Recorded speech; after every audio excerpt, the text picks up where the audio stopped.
북한의 조선중앙통신은 13일 새로 개발한 신형 장거리 순항미사일 시험 발사를 성공적으로 마무리 지었다 발표했습니다. 그리고 이에 미군 인도태평양 사령부는 북한의 공식 발표가 있기 하루 전인 12일 북한의 순항미사일 발사 사실을 파악했다. 계속해서 상황을 관측하고 동맹 및 파트너들과 긴밀 협력하고 있다. 북한의 행동은 주변국과 국제사회에 큰 위협임을 강조한다. 한국에 대한 미국의 방위 조약은 변함없이 철통 같다. 라는 성명문을 힘주어 발표하였습니다. 미 국무부 역시 인도태평양 사령부의 성명이 자신들의 입장과 동일하다는 뜻을 밝혔습니다. 하지만 유엔 안보리에서 규정한 바에 따르면 현재 세계가 북한에 금지하고 있는 것은 탄도미사일이지 순항미사일은 금지되고 있지 않기 때문에 미국은 북한에 대한 경고 메시지만 보낼 뿐 직접적인 제재 의사를 밝히진 않았습니다. 이 때문에 지금 발등에 불이 떨어진 것은 다름 아닌 일본인데요. 당장 이날 발사에 성공한 순항미사일은 일본의 배타적 경제 수역에 낙하하는 등 언제라도 일본을 타격할 수 있다는 무력 시위나 다름없었습니다. 그리고 알려진 대로 이 순항미사일이 1500km를 비행할 수 있다면 북한은 언제라도 일본의 수도인 도쿄를 지금 당장 타격할 수 있는 전력을 보유하게 된 것이죠. 나가이와 도시미치 전 항공자위대 항공지원 집단 사령관은 일본 NHK와의 인터뷰에서 그럼에도 일본은 충분한 대비를 하지 못하고 있다 비판하기도 했습니다. 일본에게는 충분한 정보가 없어 신빙성 있는 평가가 어렵다. 불과 1년 전까지만 해도 일본은 한국과의 지소미아 협정에 대하여 한국은 일본과의 지소미아가 없으면 북한의 미사일 공격에 대해 무방비 상태가 된다 주장한 바가 있는데 전 항공자위대 항공지원 집단사령관의 폭로로 인해 알고 보니 한국의 도움 없이는 북한의 전력을 파악하는 것조차 제대로 못하여 아쉬운 쪽은 일본이라는 것이 다시 한번 탄로난 것입니다. 미국 미사일 방어청은 북한의 미사일 발사 성공 보도가 나오기 하루 전인 12일 지상배치 미사일 방어체계의 지상배치 요격 미사일 성능 향상 시험에 성공했다는 소식을 선제적으로 알렸습니다. 이 새로운 능력은 전투원에게 국토 방어를 수행하는 데 있어 더 큰 유연성을 주는 동시에 성공적인 위협 교전을 위한 전장 공간을 크게 증가시킨다. 미국은 최근 아프간 사태를 통해서 한국의 전략적 가치, 전술적 능력에 대해 뼈저리게 느낀 상태입니다. 실제로 아프간 사태 이후 한국에 대한 무기와 전투장비 부품 수출량을 폭발적으로 늘리는 행위를 통해 동북아 미국 안보의 무게중심을 기존의 일본에서 한국으로 옮기겠다는 의지를 강하게 보이고 있죠. 때문에 이번에 미국 미사일 방어청이 성능 향상에 성공한 GMD의 지상배치 요격 미사일 역시 일본보다 앞서 한반도에 최우선 배치될 것이라 예측되고 있는데요. 한국 역시 2017년 개발에 성공하여 탄도미사일 파괴 기능을 갖춘 천궁2가 지난달 18일 품질 인증 사격 시험을 성공하여 곧 있으면 양산 단계에 돌입할 것으로 알려져 있습니다. 탄도미사일 요격 무기를 자체적으로 개발한 국가는 전 세계에서 현재 미국, 러시아, 중국, 이스라엘 등 극소수에 불과하다는 것을 감안하면 미국은 이미 한국의 천궁2, 자국의 GMD, GBI를 함께 배치하여 최고의 시너지를 낼 계획을 수립한 상태겠죠. 올해 초 이스라엘 아이언돔이 화제가 되자 한국의 국방과학연구소에서도 한국형 아이언돔을 자체적으로 개발한다는 말이 나오기도 했었는데요. 각종 미사일 요격 시스템과 KF-16, F-15K, F-35A 전투기, E-737 조기경보 통제기, KC-330 공중급유 수송기 등이 합작하면 한국의 공군력은 북한의 공군력을 훨씬 상회하고도 남습니다. 사실상 한국은 남한의 영공뿐만 아니라 북한의 상공에 대해서도 제공권을 확보하는 것과 마찬가지가 됩니다. 반면 일본은 너무나도 불안한 제공권이 매일 쏟아지는 이슈와 뉴스로 여실히 탄로나고 있습니다. 아프간 사태는 미국이 한국의 작전력을 다시 보게 해준 계기이지만 일본의 작전력을 다시 보게 해준 계기이기도 합니다. 일본이 아프간에 파견한 자위대는 대부분의 현지 일본인, 협력 아프간인을 탈출시키지 못한 것으로 이미 망신을 당했죠.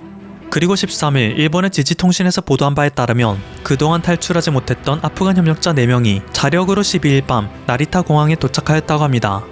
이들은 일본의 항공자위대가 그들을 버리고 떠나자 육로를 통해 파키스탄으로 도망가 민간 항공기를 타고 카타르를 경유해 일본에 도착했다고 하는데요. 지지통신은 일본 관련 아프간인 협력자가 아프간을 탈출해 일본에 도착한 것은 이번이 처음이라며 목숨의 위협을 받는 상황에서 기어코 일본으로 향했다는 것은 그만큼 이들이 일본을 사랑한다는 방증이며 일본이 세상에서 가장 안전한 나라라는 뜻이다 라는 황당한 총평이나 내리고 있습니다. 2021년 세계 공군력 공식 순위, 일본은 한국보다 한 계단 위인 5위에 당당히 이름을 올리고 있는데 이러한 일본의 항공자위대가 개망신을 당한 아프간 사태를 당당하게 미화시키는 그들의 모습을 보면 어처구니가 없을 따름이죠. 그런데 그렇다고 일본의 언론과 네티즌들을 너무 비판할 필요는 없을 것으로 보입니다. 지난 한 달간 일본의 자위대가 보인 꼴을 보고 있자면 날조를 통한 정신승리를 하지 않고서야 도저히 온전한 정신을 유지할 수 없는 수준이기에 그들에게는 어느 정도 위안을 줄 원동력도 부족하기 때문입니다. 과거 한국의 광개토 대왕함과 레이더 사건을 일으켰던 일본의 초계기가 얼마 전 활주로를 벗어나 전 세계 개망신을 당했던 사건은 이미 많이 알려져 있죠. 일본은 이 초계기 모델을 해외 수출하기 위해 막대한 홍보 예산을 소모한 바가 있는데 그 모든 노력과 국민들의 세금이 휴지 조각이 되는 순간이었습니다. 그런데 국내에는 그다지 알려져 있지 않지만 이미 일본 항공자위대의 뻘짓은 약 2주 전 전 세계에 생중계된 적이 있습니다.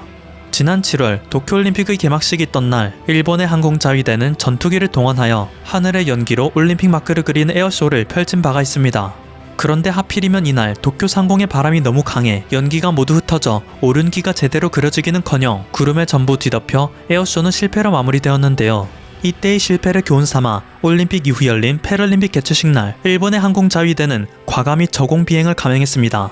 한 시민이 촬영한 이 영상만 보더라도 항공자위대의 전투기가 어느 정도로 낮은 높이에서 에어쇼를 진행했는지 체감할 수 있죠.